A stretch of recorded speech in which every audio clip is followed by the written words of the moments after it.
he picked the wrong family, and not scared of a conflict, and we're not scared. We're not running. We're coming at him.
Hey guys, welcome to the think tank.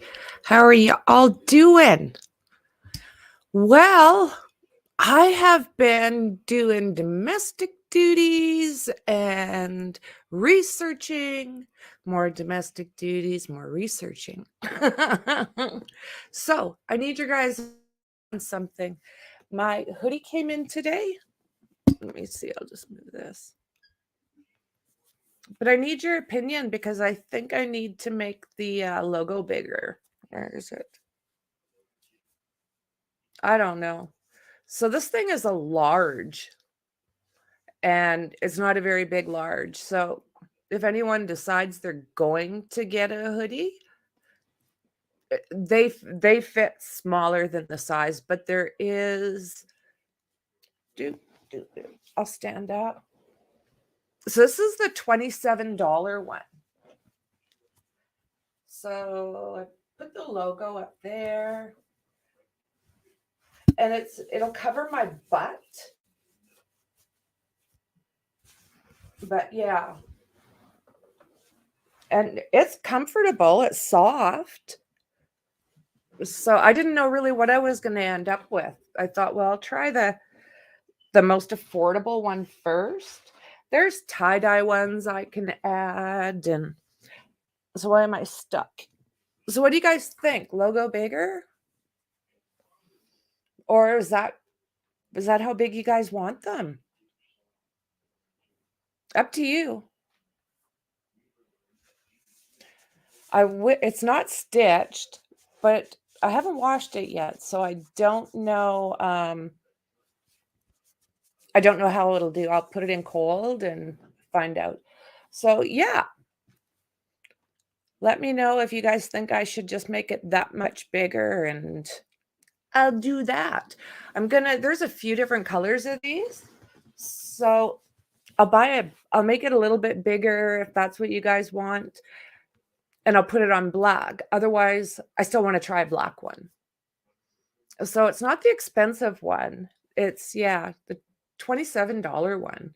So I don't know. I think I'm happy with it. I think it's worth $27 for a hoodie. So yeah, just let me know how you guys want me to deal with that. And if, like I say, if you want bigger, I'll do bigger. If you want the same, I'll do the same.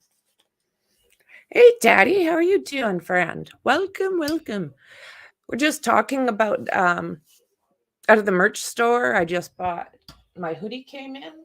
So just trying to figure out what you guys think. A bigger emblem. It doesn't show up the best on a purple hoodie.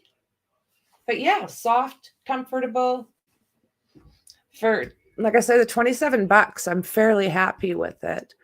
So I'm going to try and get one of most of the things. And that way, if it's like no good, I can get rid of it. So I have done a fair amount of poking around as far as this Craig Ross. I got all of his information and I've gone through it. I have found a few interesting things. looks like he's moved around a little bit, but stayed kind of in the same general area. So as I was doing that, I started to look at Jennifer Hammond, or they called her nickname was Moonbeam, and Christina White. These are the two cases that I'm hearing the most about as far as whether or not there could be any kind of connection. So we'll do map time and look at some of these articles. And, I ended up kind of going, okay, because there's some interesting information out there about this guy. Absolutely. Okay, so I am going to start off with no.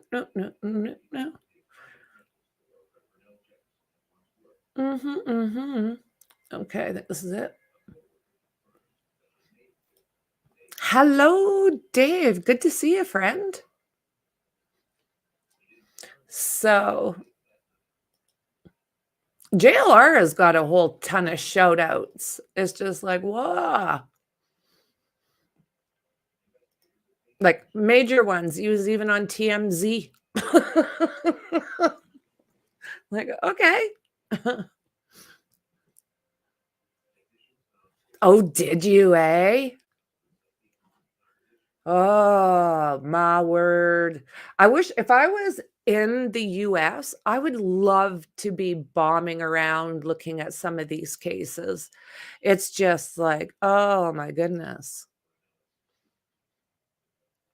There's so much going on. I mean, it would have to be a long drive. So JLR was at the house that Craig Nelson owns. And just after the cops left, his son pulled into the house. And it was either his wife or it was his, I don't know, sisters. I'm not sure. 2 hours to the left of me. Oh, nice. Well, not nice, but nice. So I'll go through this and it'll give you an idea about how the family's feeling right now about Craig. And I'm also really curious, being that the son does have a reaction to this, why you think that is the case.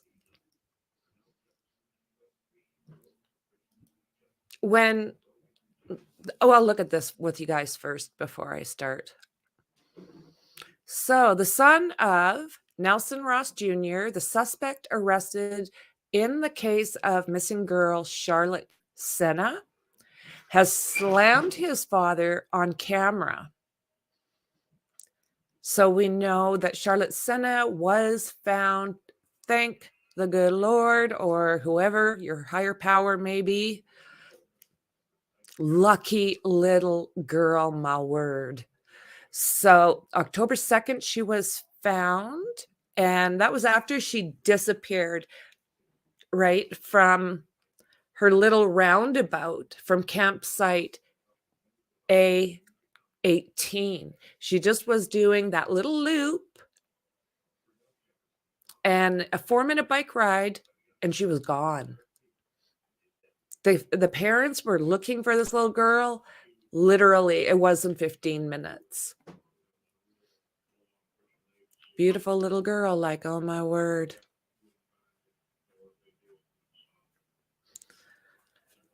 Missing riding her bike. And then there's this grease ball.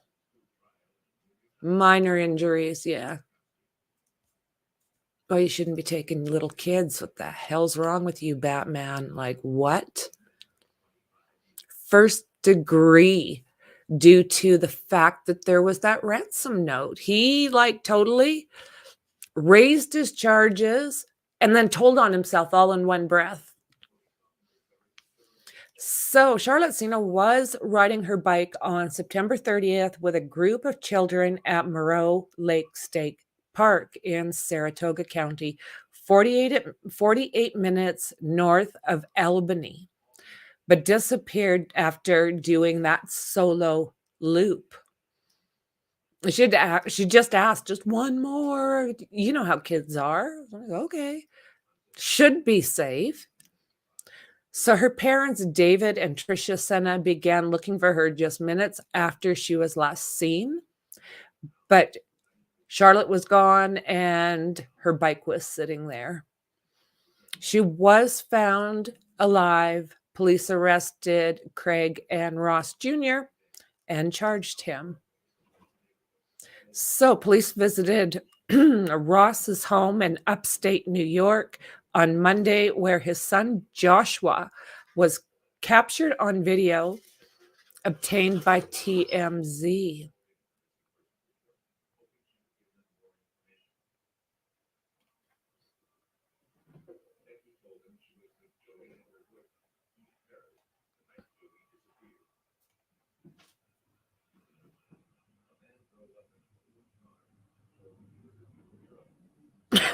Okay. Okay, so speaking from the home, Joshua told an outlet that he and his sister understand the gravity of this situation. He went on to confirm that his father had been jailed. We want nothing to do with him, Joshua continued. I couldn't give an F if the dude dropped dead tomorrow. Well, that's what you get. I couldn't care less, Joshua continued to react to the situation. He's disgusting. He's gross, Joshua said of his father. He should just die. I couldn't care less.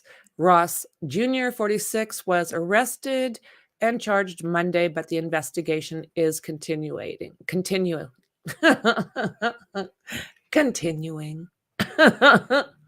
Investigators were spotted gathering evidence at his home on Tuesday afternoon. So we did show that. They weren't there long. They went in, poked around a little bit. The little tiny bit of crime tape that was there, they took it down and they left. It was like, okay. So let's see here. Ross was first linked to the young girl through DNA and fingerprints left on a ransom note that was found in her parents' mailbox. The DNA and fingerprints were traced to a 1999 arrest after Ross was found to be driving while intoxicated. So this was when they gave that late night press conference and the governor, Kathy Hochul, was speaking. After Ross's arrest, the New York State Police put out a statement which read, "We cannot emphasize," okay, I need hydrating.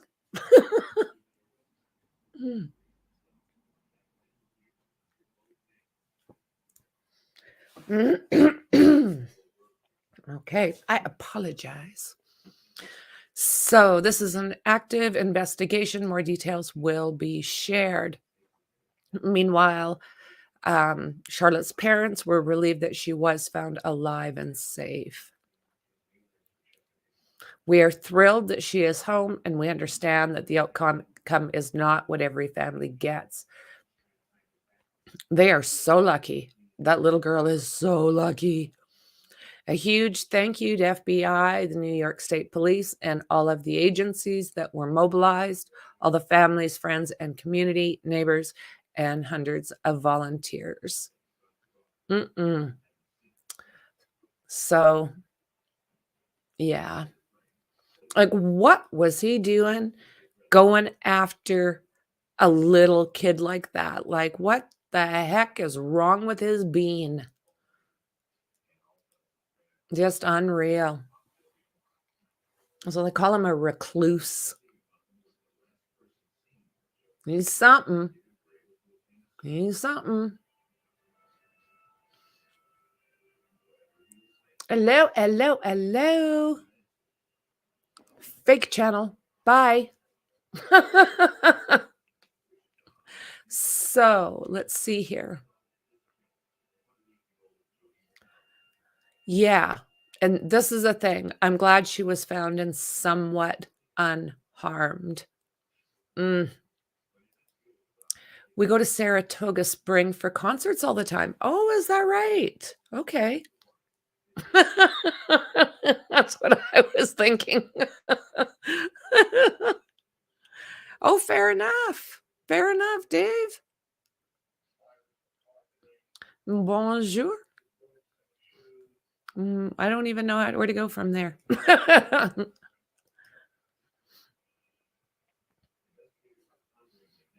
Yeah, talk about an ogre. 6'6", like 270, 280 pounds. Hello, James. Hello, everybody. Hello, hello, hello. Fake channel buy.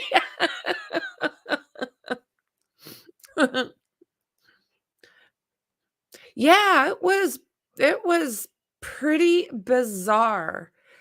I'll have to agree with you there. It's just like, oh my goodness. I mean, they're lucky that he's so stupid. They lucked out. No. Getting over a bit of a bug.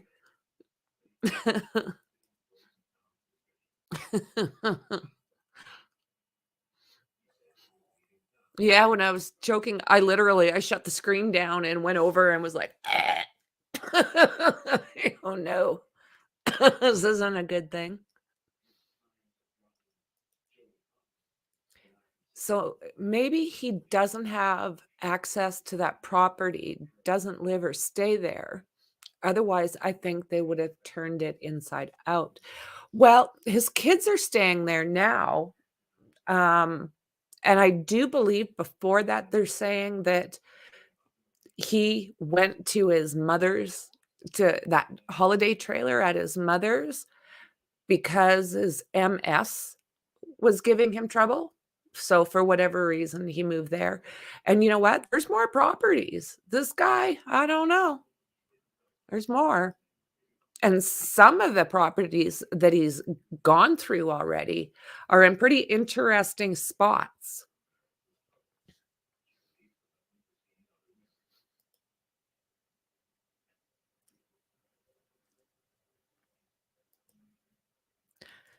I'd have torn the place to pieces. I know I wouldn't have. Yeah, so if you're talking about the one I think you are, the way I understood that was the grandmother was busy doing something. The little guy was sitting by the sidewalk and playing, doing what kids do. And she turned her head around, and when she turned back, allegedly, Craig Ross was standing, like, behind the kid talking to him, and she's like, "Yeah, you can go right the away now." So, I don't know. He was on a pedal bike, so I don't know. Can you snag a kid on a pedal bike in front of their grandparents? It's almost seems to me that it's one of those, stories that is just kind of morphed into something bigger. Oh, there is. There is. Like I said, I printed off just Craig's information, right? I printed that off. And when you do that, it gives you, like, the offenders that are, like, right there. And, I mean, all shapes and sizes from age 25 to 72. How's that for, like, what? People say they can get better? Well, what is a 72-year-old doing out there doing what he's doing? Hey, Melissa.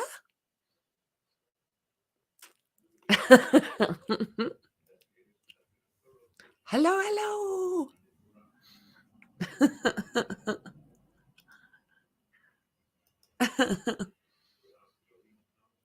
I think you're right, Dave. I'm not so sure that he's all mentally sound. I don't know. They did at one point mention sending him for an evaluation. So I'm not sure what has happened with that. Yeah. So do you think so, Dandy, or do you think that he may have known this little girl? Like, he was said to have been a mailman, and I didn't put the parents' address out there and Charlotte's address out there because there's no need to do that. But I will tell you that he was like living maybe a block and a half from where Charlotte was. So I'm not sure yet. I haven't decided. How did they live that close and he ended up out of all the kids picking up that one? She went to do something and the dog started barking, alerting her. Good doggy. Is that what it was? Okay.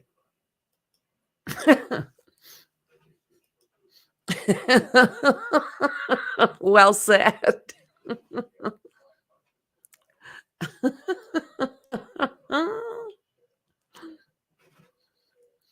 Yeah. Who was it that said it yesterday or the day before? Like, what do you do? Write it in crayon? I personally think he trolls the area and takes the opportunity he can. Yeah. So, yeah, do you think that it was just coincidental that they lived that close together and he nabbed her? Do you think that was a coincidence? Because I'm fighting with that one.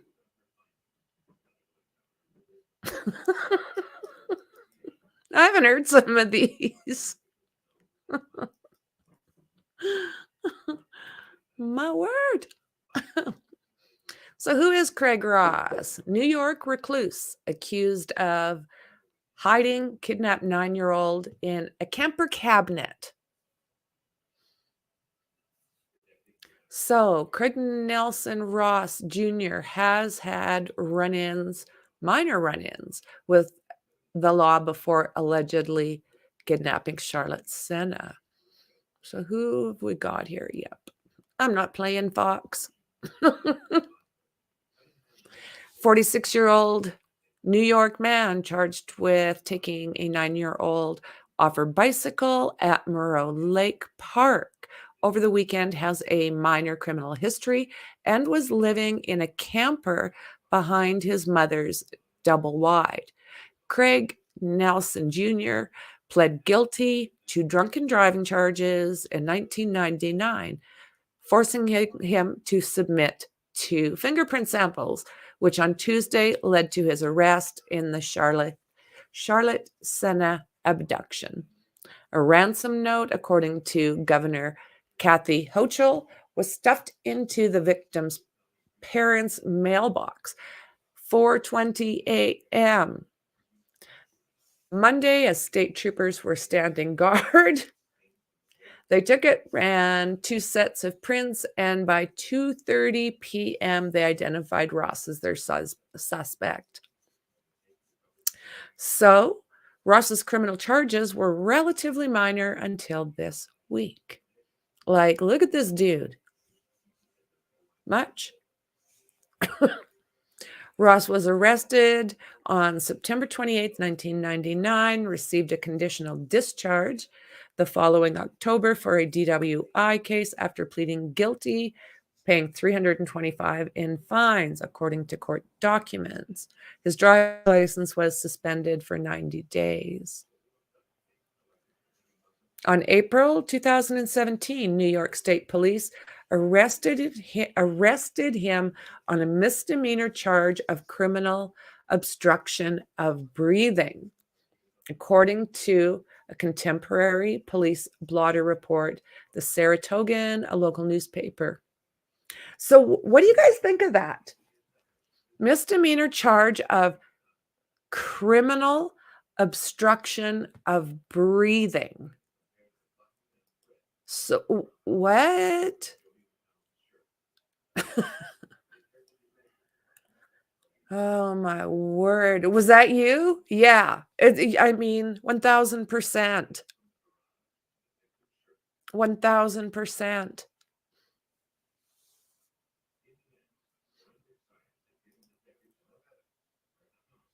So, a year earlier, Saratoga Springs police arrested him on another misdemeanor charge, aggravated harassment, according to another blotter entry. Specifics were not immediately available. The charge can range from annoying a victim over the phone to physically striking them. Police said they had no record of the incident, indicating it was either sealed or dismissed. Ross was involved in another police call in 2016, but there was no charges in that instance. So, yeah, he hasn't been completely trouble-free. This is the mother's house. A longtime neighbor of Ross's mother said the suspect his mother was a mean drunk who never let him in her home, a double-wide trailer in Milton, New York. He asked to be only identified as Michael. Once, when Michael and Ross were about 10 years old, the latter cut his finger, Michael said.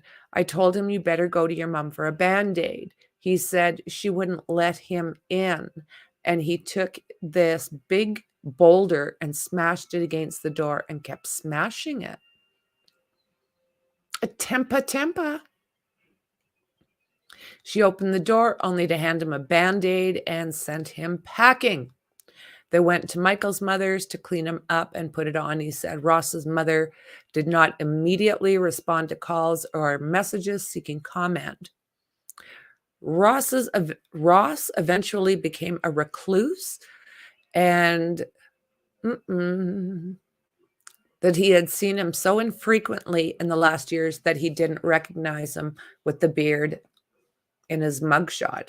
Earlier this year, he said Ross put a tarp over the camper window facing his, which at first he thought was to cover a leak, but now appears more suspicious. Oh my.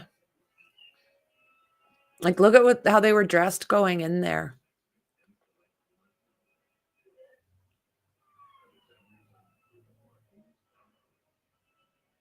At one point, I'm pretty sure it was hazmat suits. I'm not the only one that thought that. It might not have been, but they look like hazmat suits to me.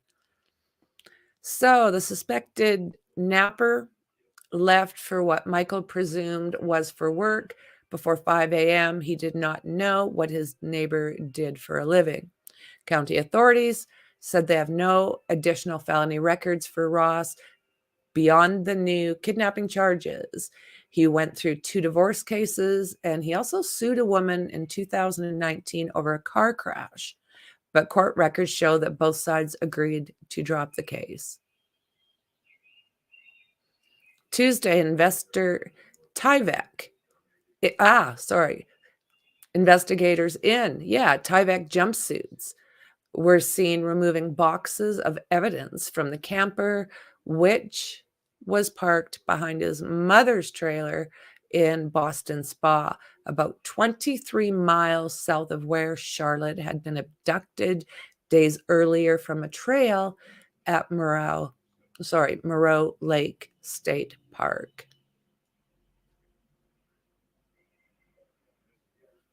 State and federal tactical teams raided the camper on Monday, tossing flashbangs before arresting him, despite attempts to resist capture. Within the camper, they located the suspect, Hochul said during Monday's briefing in Latham. After some resistance, the suspect was taken into custody, and immediately the little girl was found in a cabinet covered. Safe. Lucky little girl. Oh my word.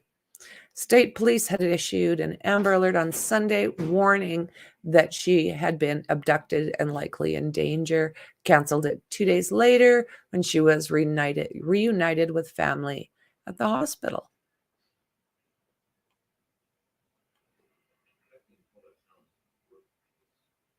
So, yeah, him writing that ransom letter or ransom note is what upped this to first degree. And then he just said, well, here's my fingerprints. Come get me. So he had been arraigned overnight. That's why we didn't see anything, and booked into Saratoga County Jail before dawn. We are thrilled that she's home, and we understand that the outcome is not this way for every family. Charlotte's family did tell Fox News. A huge thank you to FBI, New York State Police, and all agencies that were mobilized, all the families, friends, communities, neighbors, and hundreds of volunteers.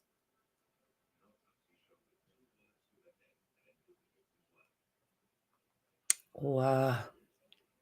Unreal. Unreal.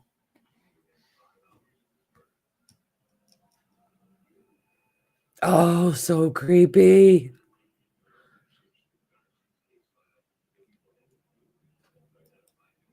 Yeah.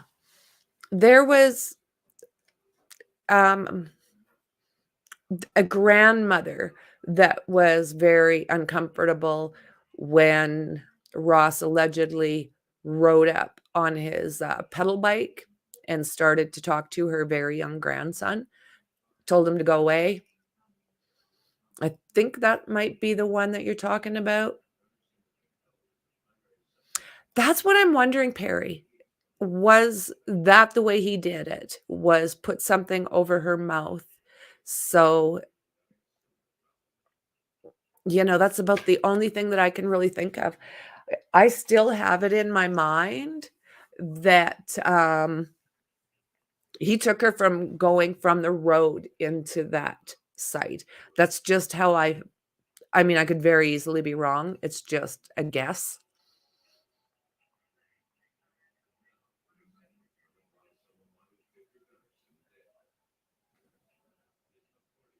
Yeah, I agree.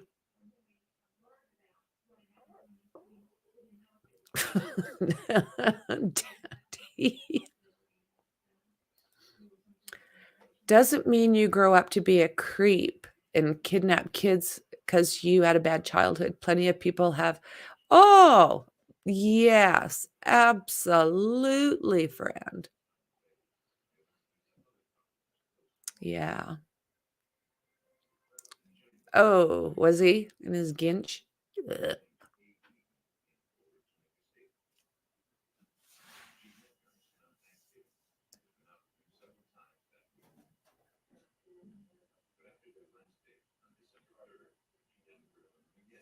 Yeah. Holy. Let's see here, friends.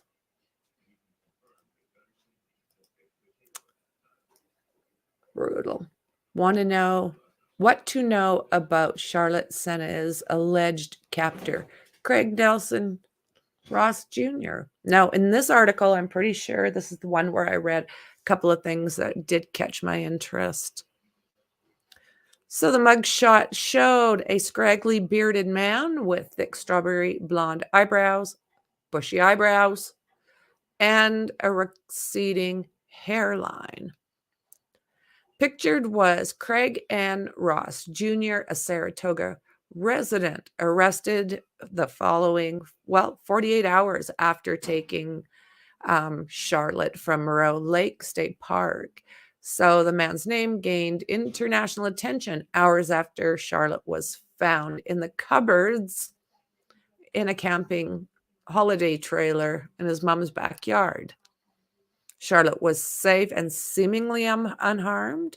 She was sent to the Albany Medical Center, and as they're saying here, it is protocol after an oh my God, tonight abduction. It's been a long day.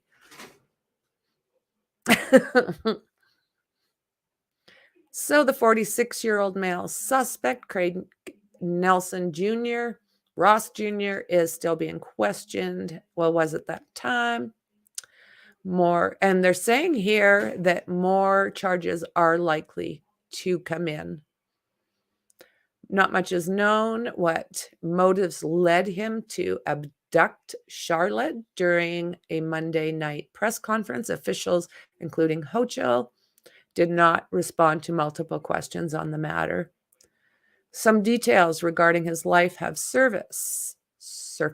However, Ross was born March 17th, 1977. A 2012 Saratogan birth announcement said he had fathered multiple children. So I've only heard of 2 boys and a girl so far. So multiple, does that mean more than 3? Property records indicate that he at least lived in northern Saratoga County for at least 20 years, including areas surrounding Ballston Spa and Providence. He also bought a home on Circle Drive in Corinth for $50,000 4 years ago. That Corinth property is about 2 minutes from the Sena family, but it's unclear if Ross knew the girl or surveilled her. Authorities entered that empty home with a warrant on Tuesday afternoon.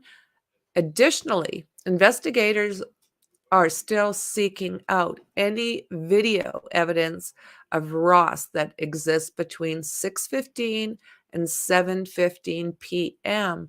Saturday in a variety of locations, according to the Saratoga County Sheriff Department.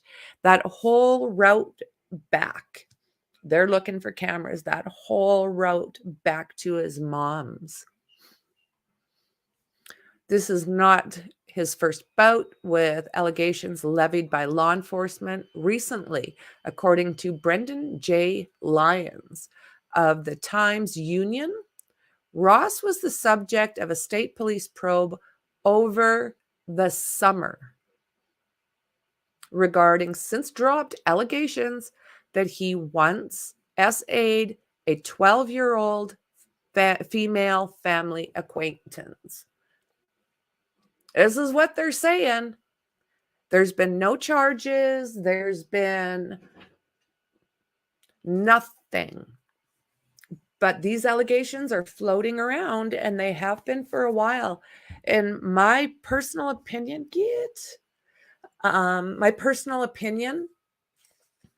I think he's probably responsible for a lot more.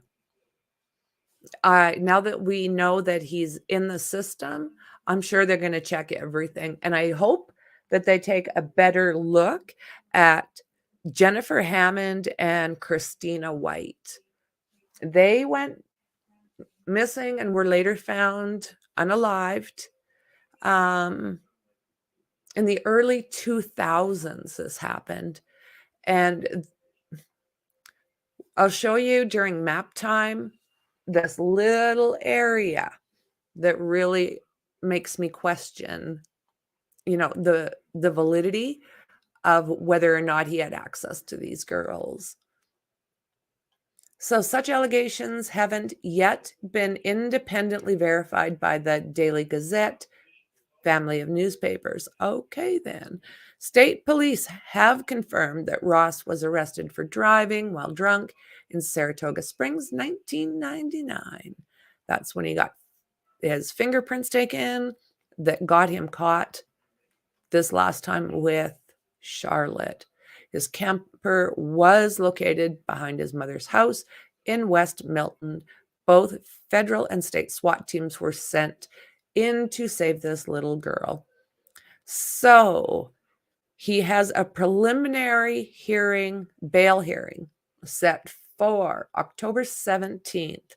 His public defender, Thomas McDougall, didn't immediately respond to a request for comment. So, this is kind of some of the things that, oh my God. Bring on the freeze. So these are kind of the things that are floating around in his orbit. His orbit. Yeah, it's just absolutely terrifying.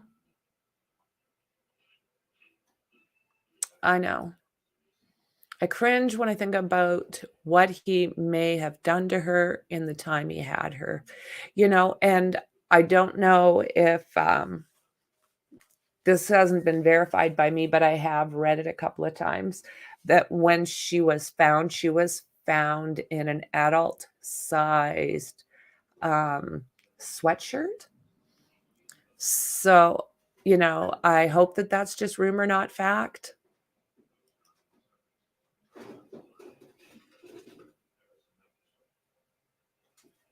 That could be Perry. Could be that he was also cycling that loop or nearby trails. Other kids may have reported a creepy guy, which is why an Amber Alert without a vehicle. Oh, right. Yeah.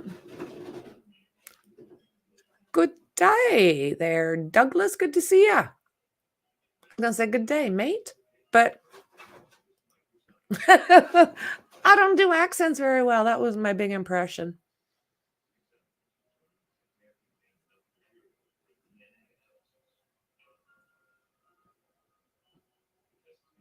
Good day. Let's see here. He had to have driven, though, the distance from his mom's to that park. Someone would have definitely have seen him on a bike. Well, hey, welcome, Virginia. Wolfie. Wolfie's a member, guys. Nice.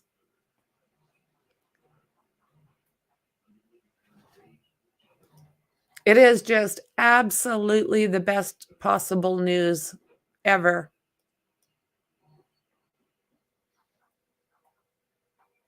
From Victoria. Are you kidding me again? Give me 2 seconds, guys. Like, does this person have, like, no life?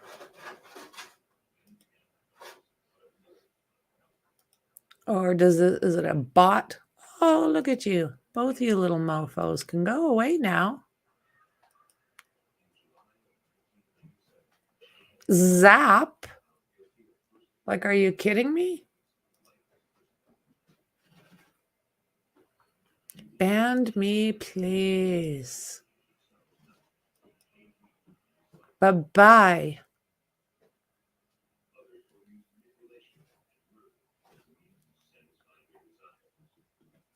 I know. Isn't that something? Yeah. It's a totally different when I look in the back, it's like it's 2 different people, but I don't know.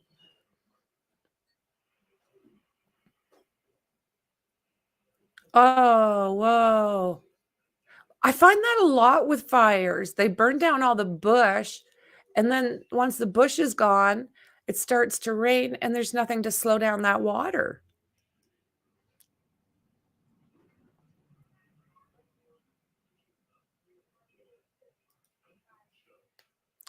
Thinking he lured her or took her in the camper van, but took her from the loop.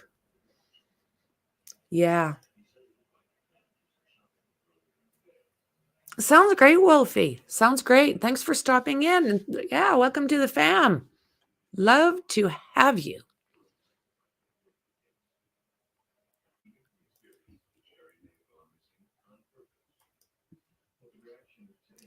Oh, yeah. No messing around. Just bye. Not sure how the little bugger keeps getting back, but I've banned him this time again. I've gone in the back and I've removed him. I've done whatever I can. So I don't know if what they're doing is maybe, I don't know if it's a bot that they're just giving like just sending them out, just sending out their bots, and they've got different like the VPNs and change all of that stuff so they can come back. It's just like, oh my word. Yeah, isn't that great about him, Douglas? Isn't that something? Yeah, I have nothing to do with them anymore. When that stuff came out, it was like, no, bye-bye. Yeah. And I forever I liked that show. But yeah, he kinda destroyed that, didn't he?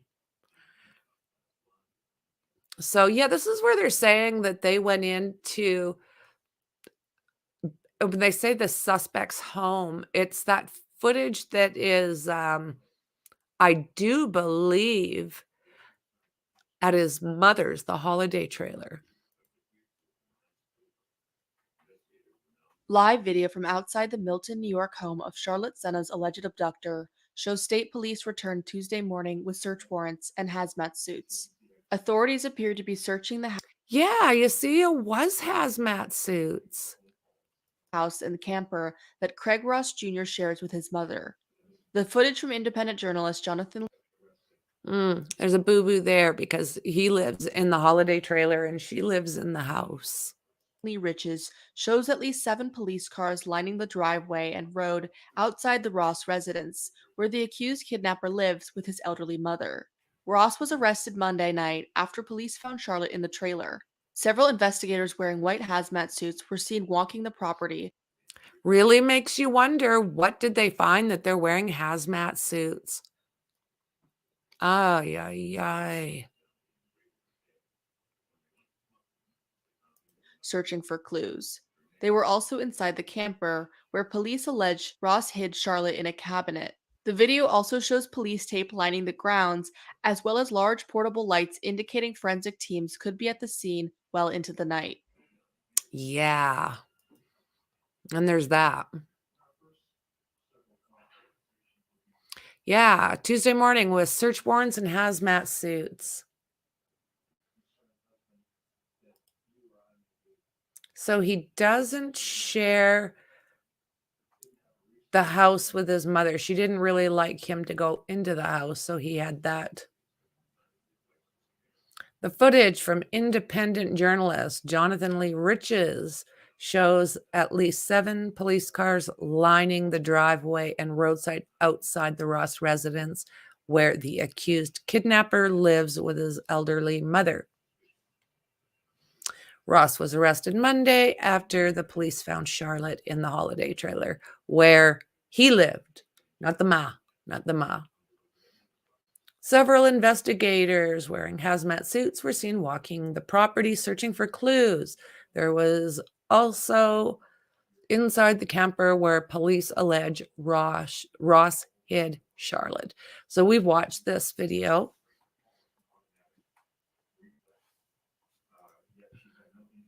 Yeah, we won't. We won't. It's 6 minutes. So this is the one from,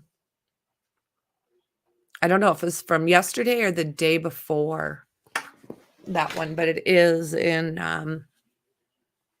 the playlist.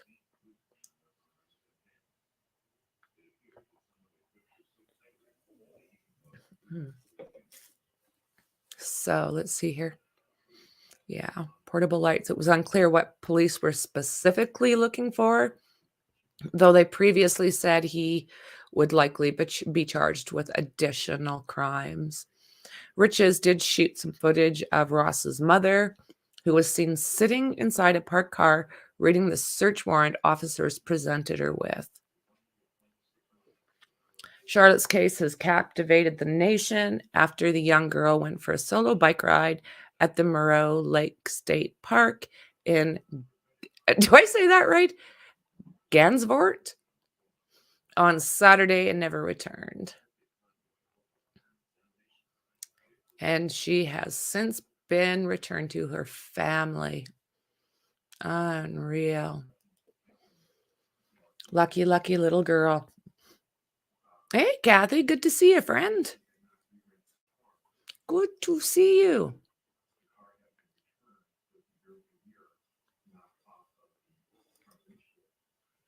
Oh, is that right?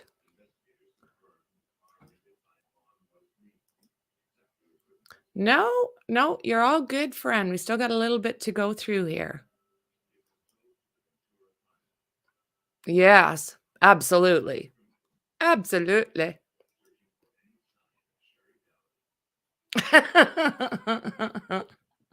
If you ask for a hazmat suit at the hardware store, you have FBI breaking down your door in a dawn raid.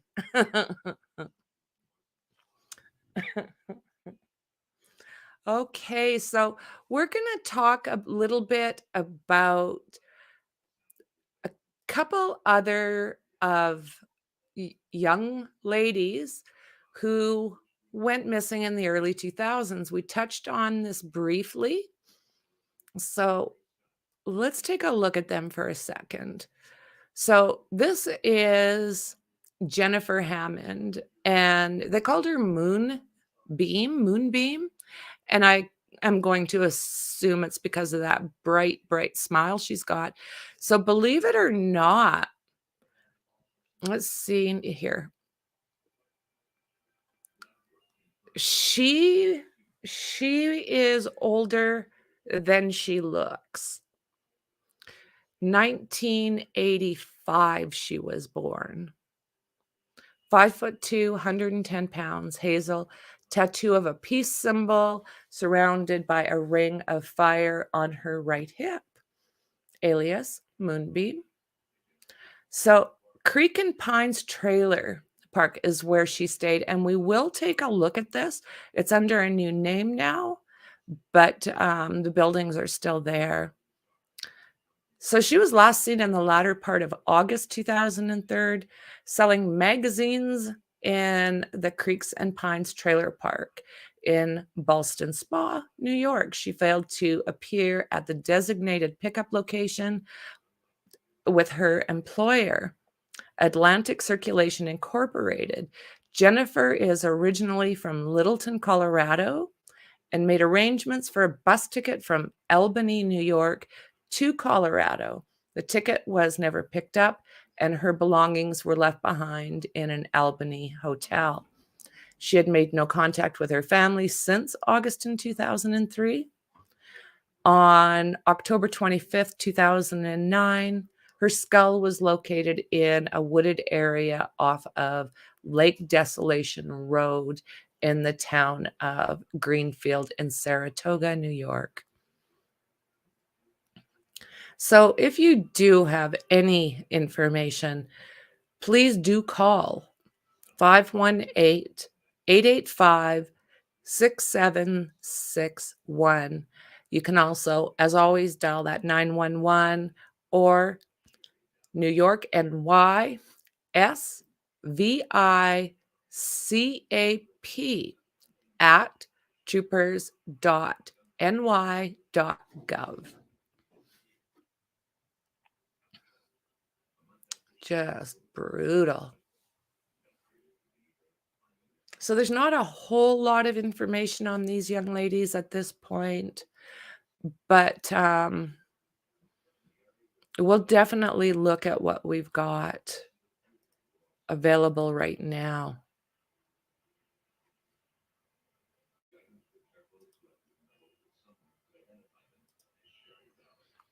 Okay.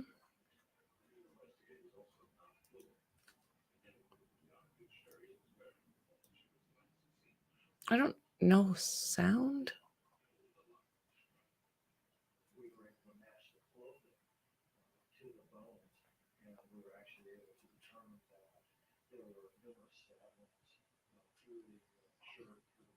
No volume.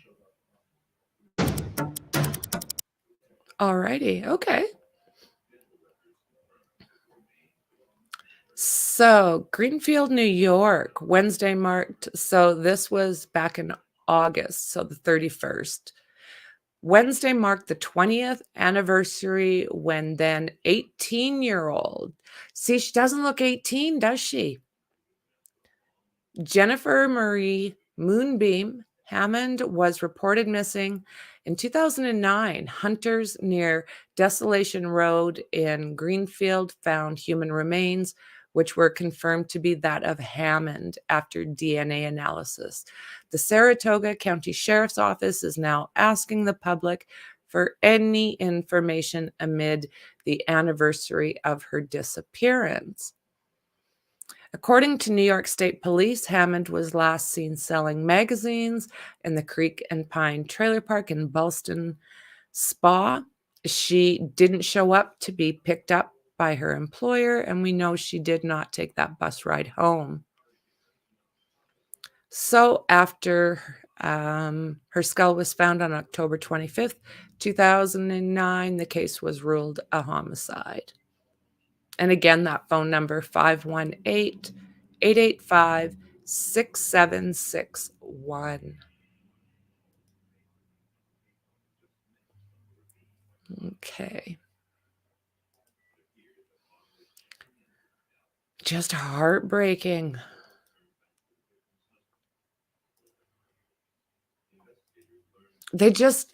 You'll meet Crystal White here in a second. And I mean, she looks like just a little kid her own self, like little kids. It just blows me away. This is part of the reason. And then you'll see, as far as geography goes, one of the reasons I really wonder if there could have been a connection. Now, these are about 23 years ago, roughly. 23 years ago, he would have been 23.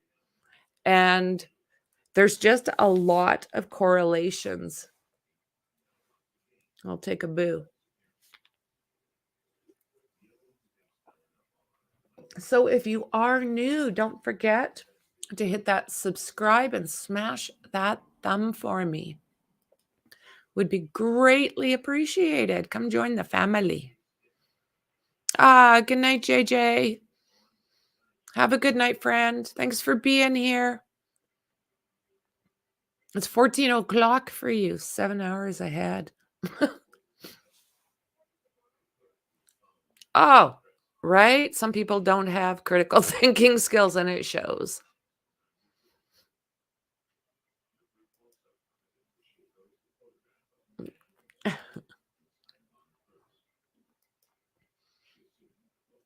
Okay.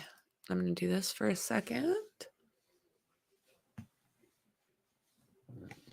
And jump over here.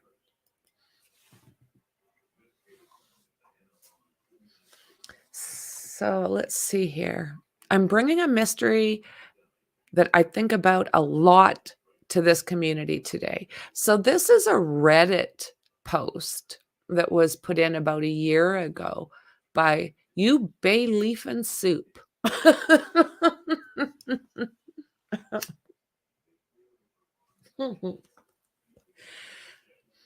So hoping to raise some awareness and the passings of Jennifer Moonbeam Hammond and Christina White. I've spent a lot of time in this area where these crimes occurred, including the mobile parks where these girls vanished from. These girls deserve justice. Jennifer Hammond, nicknamed Moonbeam by her friends, was an 18-year-old girl originally from Littleton, Colorado. We know that she was there selling magazines door to door for that company, Atlantic Circulation Incorporated. And she was about 2,000 miles from her home, staying in a hotel with coworkers in Albany. Once again, she had that prearranged bus ticket to go back to Colorado, and she didn't pick them up. The exact date of Jennifer's disappearance is unclear. Her victim profile on the Saratoga County Sheriff's Department website states that she was reported missing November 2nd, 2003 by her employer, but was last seen in late 2003. It was reported that Jennifer was last seen after being dropped off at the entrance to the Creek and Pines Trailer Park, now known as the Cayaduras Acres. on Midline Road in Milton, Balston Spa. This location is about 35 miles north of Albany. So then, just under 2 years later, on June 30th, 2005, a young woman named Christina White disappeared after leaving her home in the Stockade Mobile Home Park, now known as Saratoga Village, which is just 1.2 miles from the trailer park that Jennifer disappeared from. Christina was seen by witnesses walking on the road in the area of Geyser Road and Roland Street, which is about 3 miles from her home. For Christina to get there, she would have had to walk right past Midline Road and Creek Pines. The entrance to the park is less than a quarter mile from the intersection of Geyser and Midline. Less than a year later, on March 10th, 2006, a hunter found human remains in the Dake Town Forest in the town of Greenfield, which would be identified of those of Christina White. The area she was found in is about 6 to 8 miles north of her home in Milton. According to Christina's profile on the New York State Troopers website, she had been attacked in the abdomen, STABBED, one of those words that YouTube gives me trouble for. Her phone, wallet, and knife that she always carried were missing. No suspects were named in her passing. While Jennifer remained missing, a few more years went by with no movement in either case. Then on October 5th, 2009, a human skull was found off Lake Desolation Road in the town of Greenfield. The skull was positively identified to belong to Jennifer Moonbeam Hammond. Despite searches, no other remains have been found. The skull was found about 8 miles from where she went missing and about 3 miles from where Christina's remains had been found. For obvious reasons, authorities believe the two cases are linked. Close proximity and disappearance, circumstances around disappearances, young adult women around trailer parks, physical characteristics of the victims, petite, red hair, light eyes. Close proximity to the remains. Every so often, the sheriff's department puts out some buzz about this case, and Sheriff Zerlo talks about how haunted he is by it. But there has been no real movement since 2009. So who was preying on this small community in the early 200s and deleted Jennifer and Christina? Again, that phone number is 1-518-885-6761. Unreal. I mean, they were so close. They were so close. It doesn't make any sense that this could possibly be somebody else. If he isn't linked to these, it does make me wonder if then that means that just these two cases, because there's so much that falls into line. So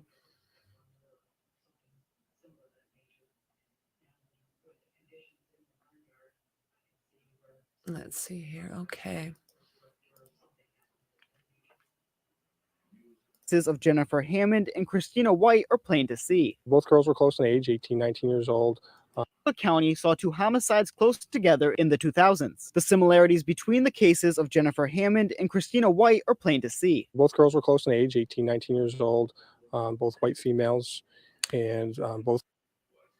I'm going to go back. Plain to see. There we go. Plain to see. Look at how young these two girls look. Like they look so young in my mind. I don't know what is going on in this little area, or what was going on in this little area of Saratoga, Douglas. Like, it's just like, ole, ole.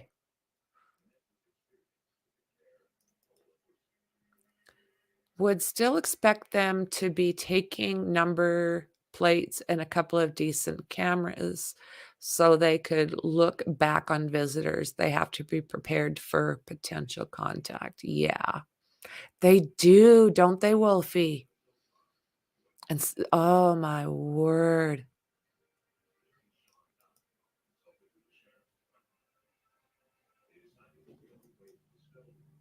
Yeah, like they look so similar.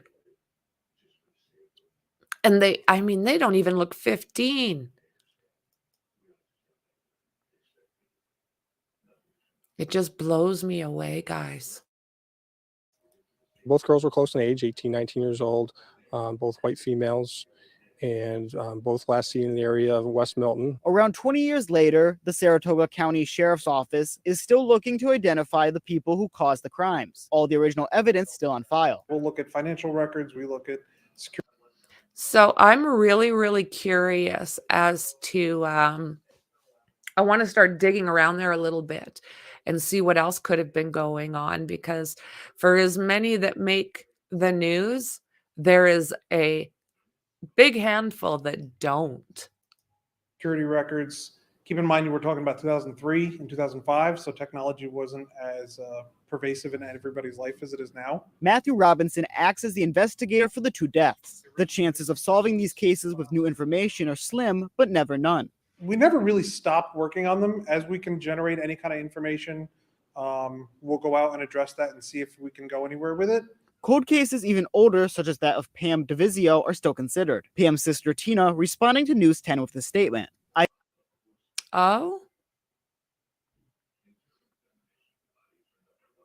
35 years ago. 35 years ago.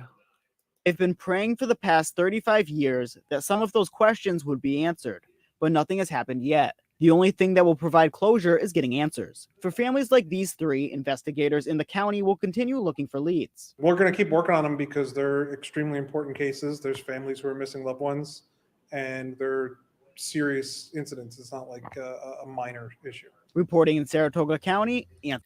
Oh, absolutely.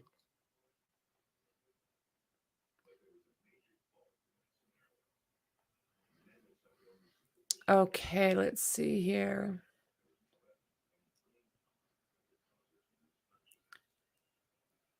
Scary Tina.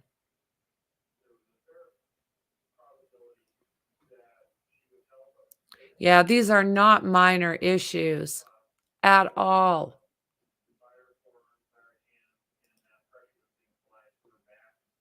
So we're going to take a look.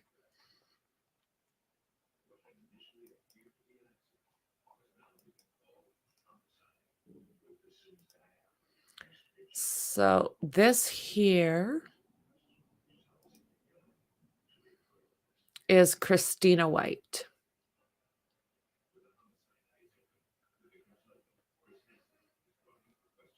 Born on July 4th, 1985, 19 years old, 5'3" and 95 pounds. Last seen by family members on the evening of June 30th, 2005 in Ballston Spa, Saratoga County, New York. Her skeletal remains were almost a year later. They were found on Draketown Road, Greenfield, Saratoga County, New York, about 8 miles from her home. she had been in the abdomen. Her phone, wallet, and knife that she always carried were missing. Again, that phone number, 518-885-6761. 911, of course, or NYSVICAP at troopers.ny.gov. Okay, so I'm going to see if I can do this. Oh, look at that. Welcome back, Shauna. Good to have you, friend. Yeah, exactly. Around the same age, but look a lot younger. Welcome to Frankie's Elites.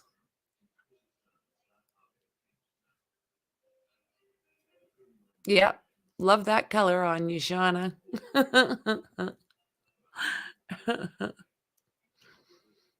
Oh, that's so awesome. People thought he was Lisk before Rex.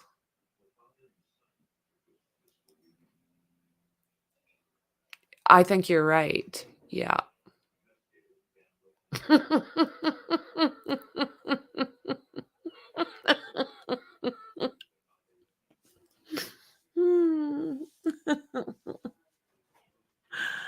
Oh, so nice. Okay, so I'm going to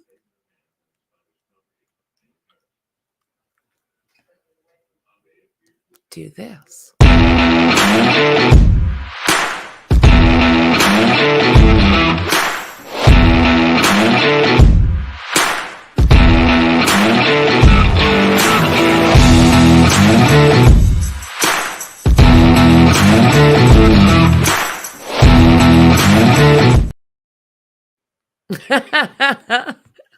Do you guys like? I was so excited. Map time. Okay, so map time. Let's go to. I was looking around in here. This is HEUERMANN. Let's go here. All the way to Craig's mother's house. Let's do it.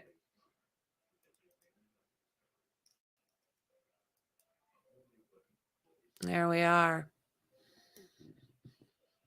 So this is the spot that he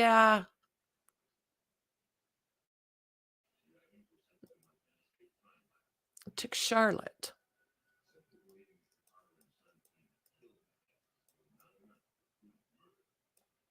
Let's see here. It landed me. I don't think that's it. I'll go a little bit further.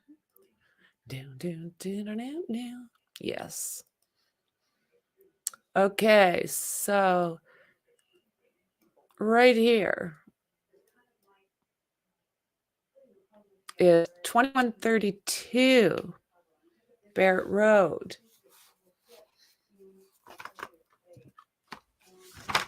And this is the home, like I said, of his mother. And then off and to the right, back in this area here, and tucked in a little bit further in the back, is where they had that holiday trailer, or where he did. So yeah, further back in there. So this whole road, when JLR was there, was just all the way up cop cars, and all the way up there cop cars. So this is where they found Charlotte after being taken from her campsite.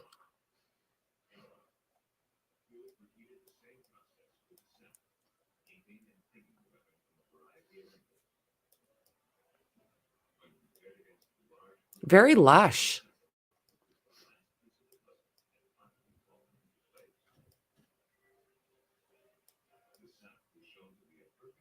So I don't think this is in the yard right now. I wonder if it's a summer. I don't know.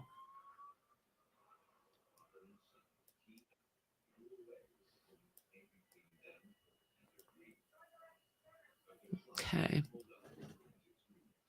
So that's where Mommy Dearest lives.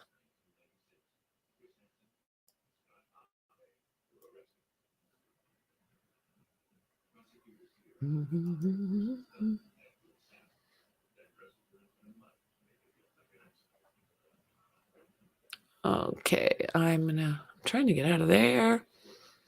And let's see here. Look at how all of this stuff is so bunched together, guys. This area here is where he was and where both Jennifer and Christina were. So I will start. Let's see here.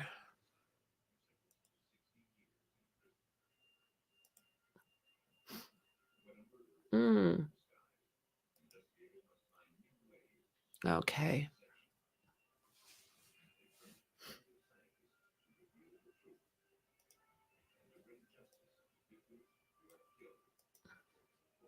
Let's go to, we'll go back to Craig's house. This is where that interview was with the son.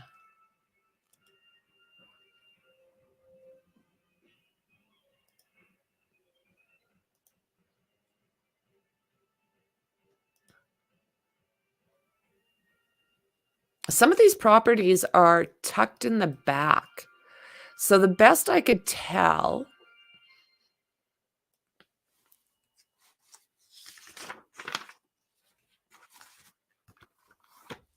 okay, the best I could tell, is this the one or right there? That's his house there.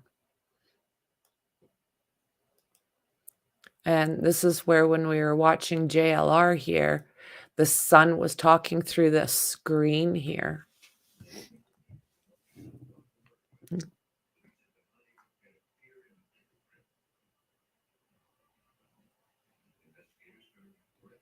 Okay, sorry, I just have to. Okay, so yeah, this is where the son was speaking, and this is allegedly the spot that he was living before he moved to his mom's. So I did notice that there is this building here on the property, and I think that there's one kind of tucked around in the back as well. But when they did come to this property, the cops at first, they put crime scene tape across the way. They poked around a little bit, took the tape down, and left. So I'm not really sure what that means. The son and whoever it was he had with him, they were both in it. Might have been a sister. It very well could have. So yeah, he said right from there how disgusting he thinks his father is. Okay, so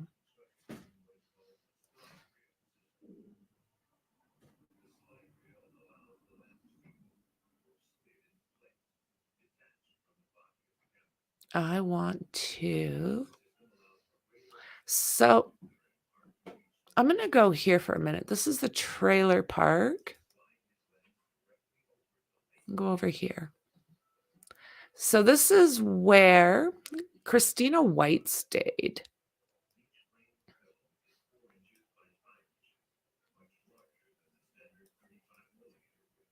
Let me see here.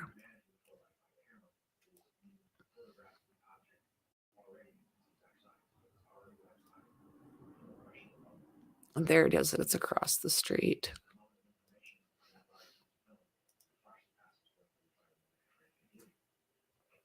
Okay, so in here is where Christina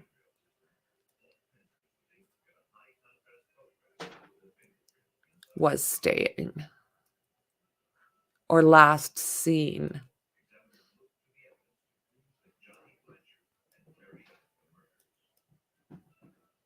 And this whole area, from what I can tell, oh, we got one blurred out. What the hell? Why? What you doing? Why are you blocked out? Isn't that interesting?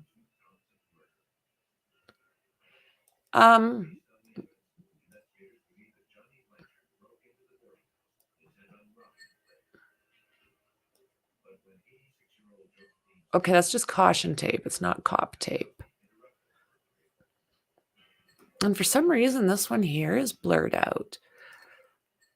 I mean, anybody can have that done, but I don't. And it was from 2023.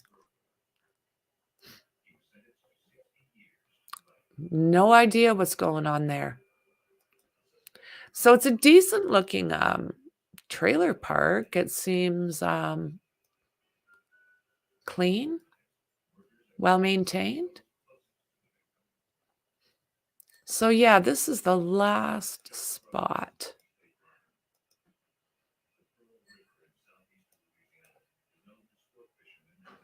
I'll have to move that.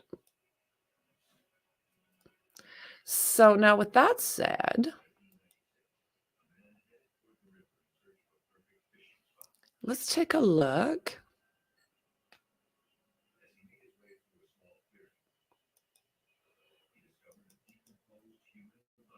Right over here. More trailers. Like the whole area. See how close that is? Craig's mom's house is right here. This is one of his properties that we haven't looked at yet. This little part here is where Jennifer Hammond lived. Look how close they are. And we have to think that placement isn't right. So with that said, this one here is another one of his places. 900 Rock City, trailer number 16. Look at that. They're not giving me dates.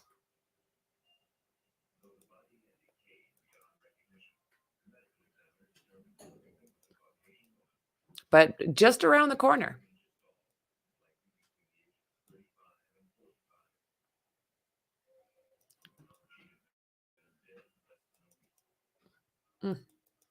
Oh, my word. Get it together, Frankie. Oh, it's not going to let me.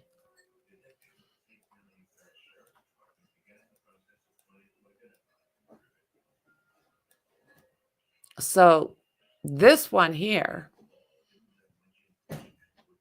is also on his properties.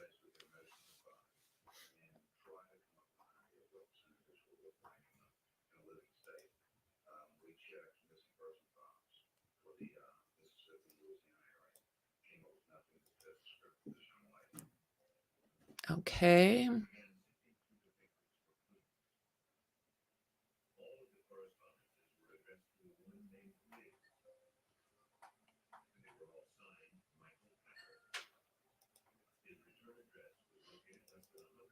So trailer 16.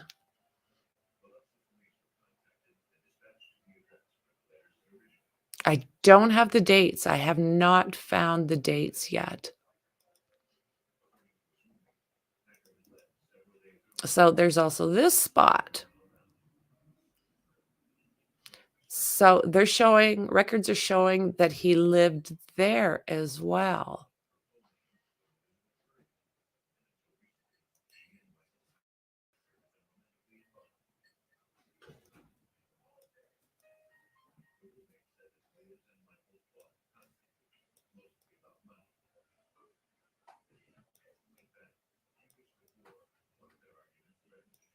So I was going through here. I'll look when we go back up because I wandered around this place for a while earlier today and I'm not finding trailer numbers. So I couldn't get much further than that right there.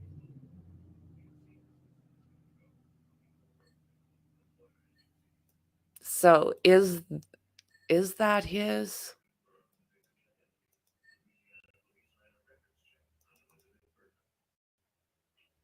Let's see again.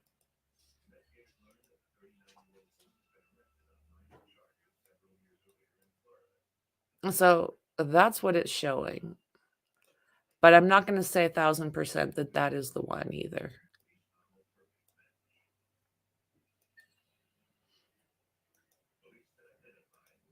Okay, so I think we did this one, didn't we? Okay, so there's also this one.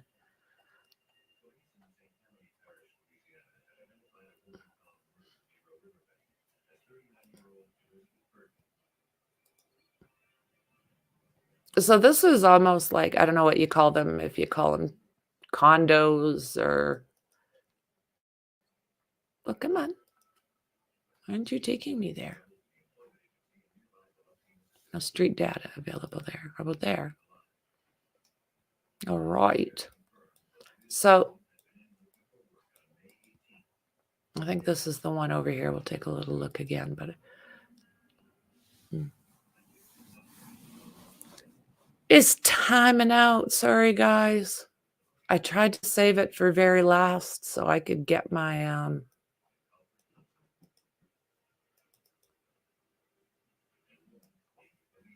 okay, so this one right here is 85. And it looks like it's like a little townhouse. Fourplex, duplex.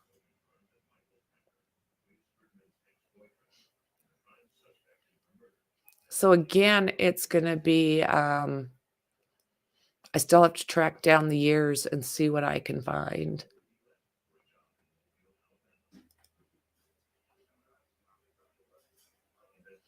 I think we've looked at this one, right?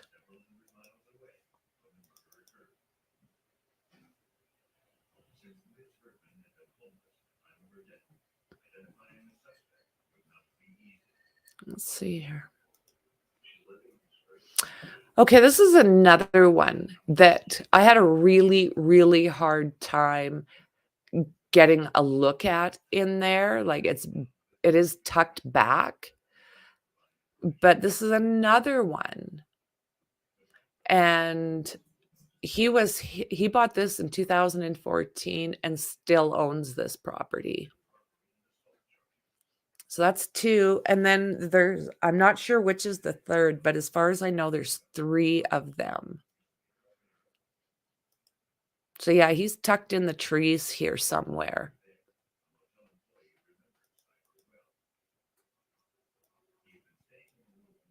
Let's see again. Yeah. Because there is nothing in here. It doesn't seem to be anything. You go in that direction, and it doesn't look like much.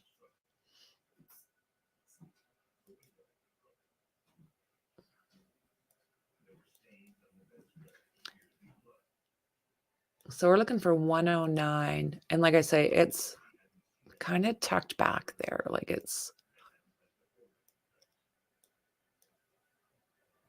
104.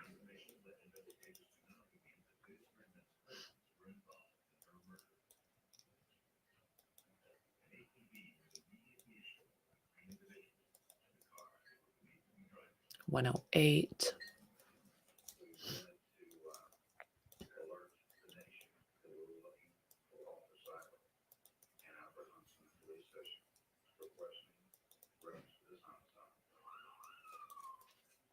So I don't know.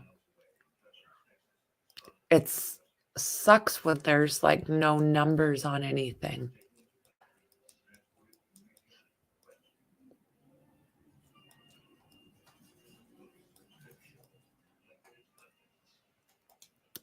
So, yeah.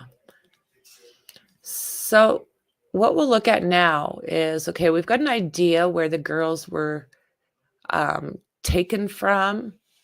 And, as we've noticed, I'm sure it's all so close together. Like, look at these groupings. Like, look at all of this. This is all where he was and the girls were. So now, this is where Christina's remains were found.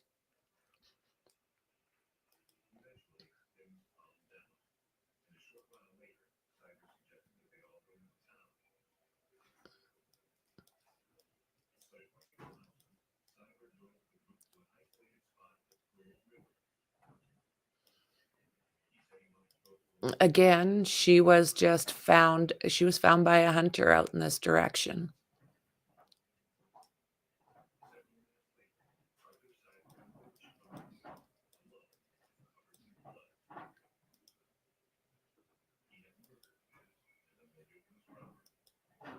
So somewhere in the back in the bush,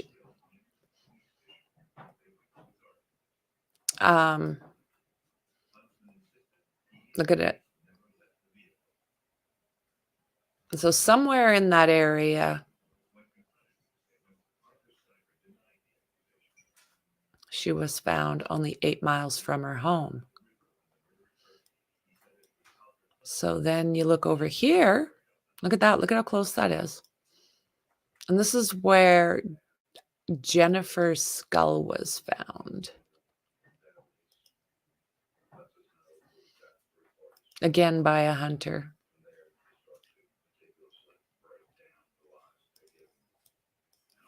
And this does look like it's pretty much just bush.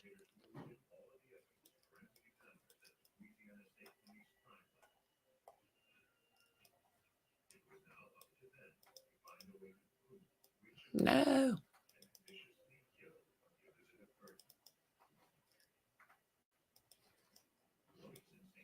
So yeah, just doesn't look like there's much for houses. Just a beautiful nature drive. Until you find something as horrific as that. Yeah, just thick bush.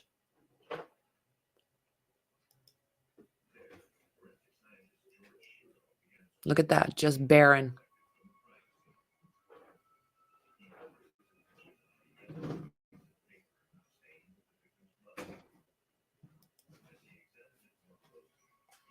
So again, I'll go back.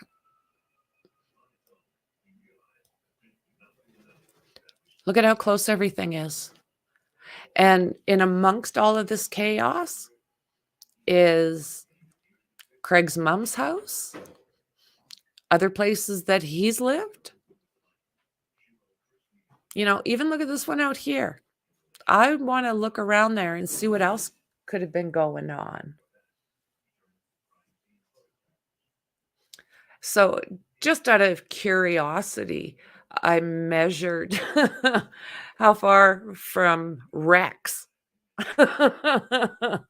Little bit of a distance. It ended up being like something like 170 miles.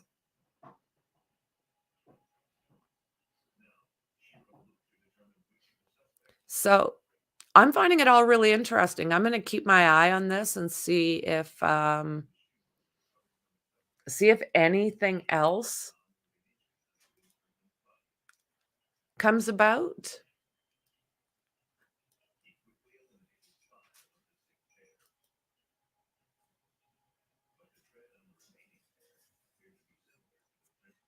Mm.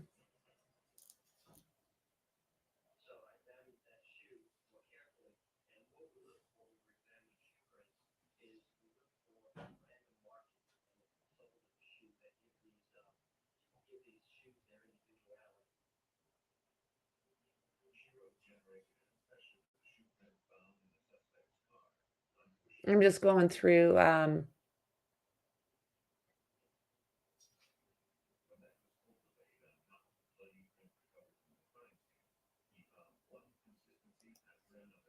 several houses on my street. People don't work. They're always sitting on their porches and getting paranoid. I get paranoid that they are like casing my house. Schedule people. Oh, I'm tucked away in the Rocky Mountains, and yeah, I'm not a fan of people.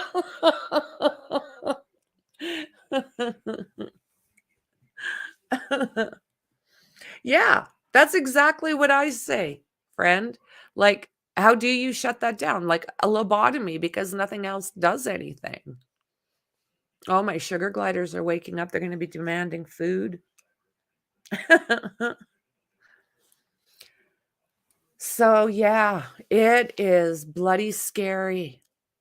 And I'll keep my eyes peeled and see if anything else comes about.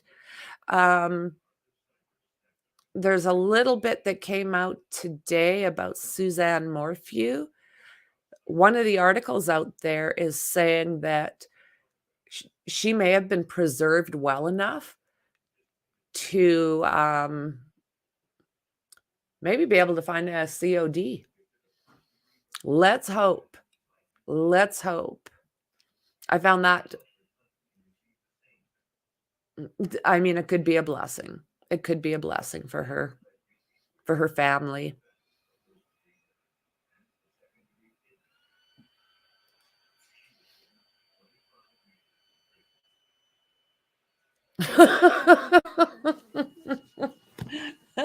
Is it still like really bad in some places, like as far as getting a hold of this stuff legally?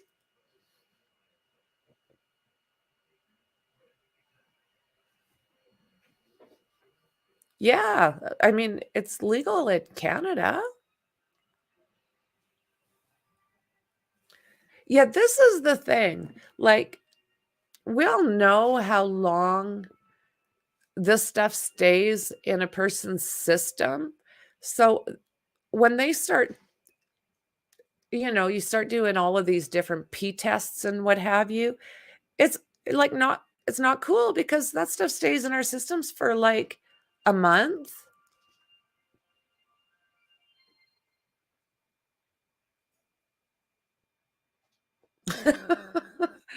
Yeah, I don't know too many that are violent. No.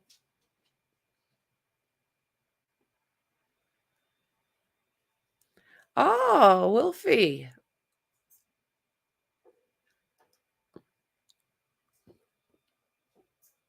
Is that right?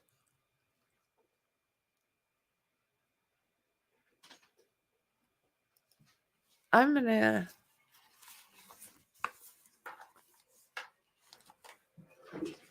Shelter Island Ferry.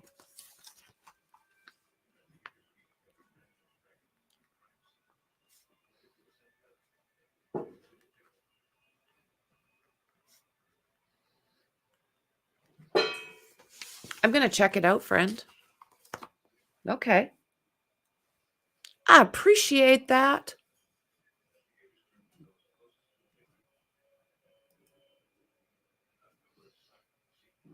Do you mean dry as far as 420? It's legal there, isn't it?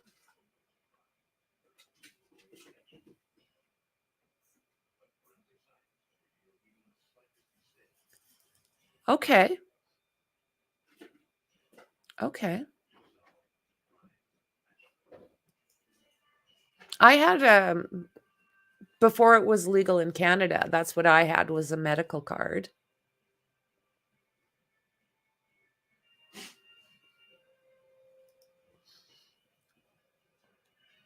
Okay. Okay.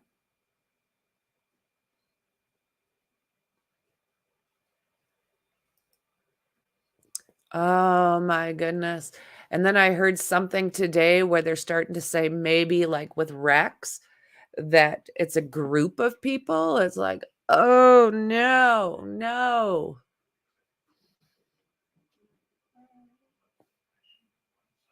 Okay, Shelter Island is an island.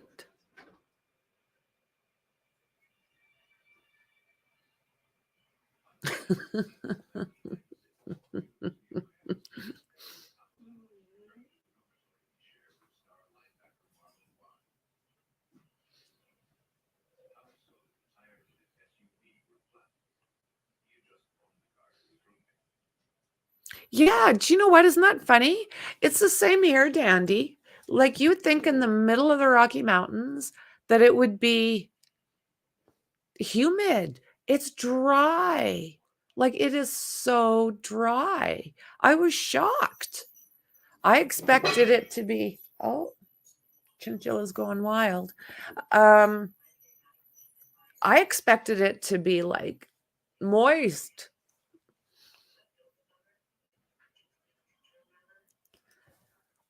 There is Orient Point to New London, Connecticut, if there's a Port Jefferson to Bridgeport, Connecticut, further from upstate New York.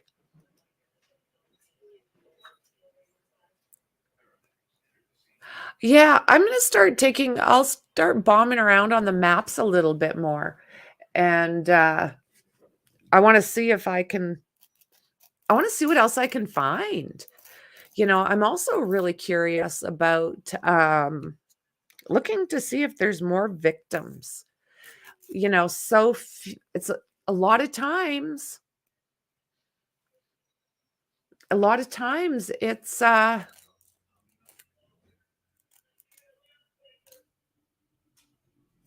good idea to start poking around and see if there's those cases that nobody really talked about, right? It's so sad, but it happens everywhere. These crimes happen. And in these big cities, the next hour or two, I don't know, another crime just like it happens. And that one's not talked about, where the other one just got the attention of everyone.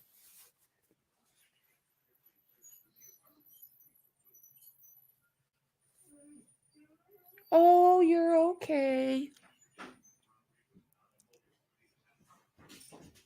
You're a king-size sucky.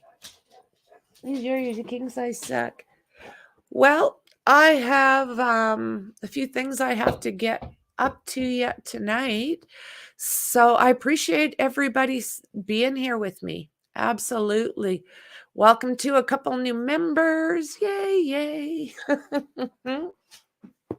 So thanks again. I appreciate you so, so very much. And I'll probably be seeing you tomorrow morning sometime. See you guys. Bye.